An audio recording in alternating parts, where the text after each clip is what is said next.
Акунжанович, көпчүлүк депутаттар көтөрүлүп атат. Эми бүгүнкү күндөгү приоритеттүү маани бере турган багыт бул саламатты сактоо коопсуздугу, экономикалык стабилдүүлүк, азык-түлүк коопсуздугу болуп атат.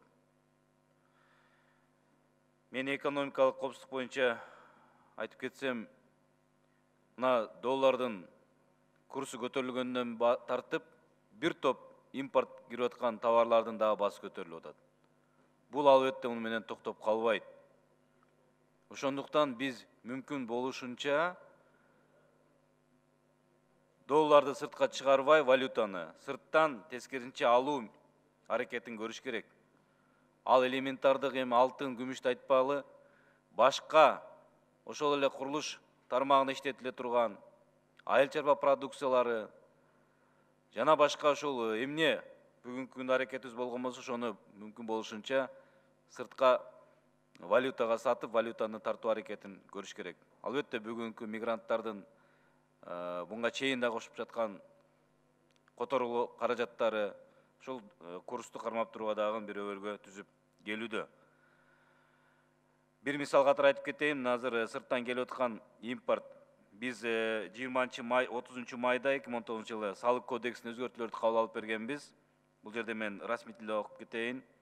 Поставка кормов для сельскохозяйственных птиц и рыб, произведенного налогоплательщиком сельскохозяйственному производителю, осуществляется деятельность по разведению сельскохозяйственных птиц и рыб, является поставкой, освобожденной от НДС. Значит, кошумча нарк салыктан жемди бошотуу боюнча кабыл алынган, президент тарабынан кол коюлган 8-июлда.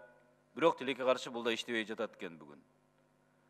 Бүгүнкү күнү 200-дөн ашык ушул чарба боюнча алектенгендер бар, балык чарбасы боюнча 5.000 тоннадан 50.000 тоннага чейин жетти бүгүнкү өндүрүм.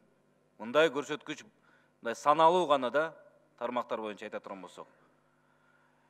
Бул эгерде кодекс иштеген болсо, албетте өндүрүүчүлөргө дагы жеңилдик болот, и ал дагы экспортко чыгып, валюта алып келгенге түрткү болот. Андан сырткары жана айтып кеткендей, урматтуу Алмаз Акунжанович, Госархстрой тапшырма беришибиз керек.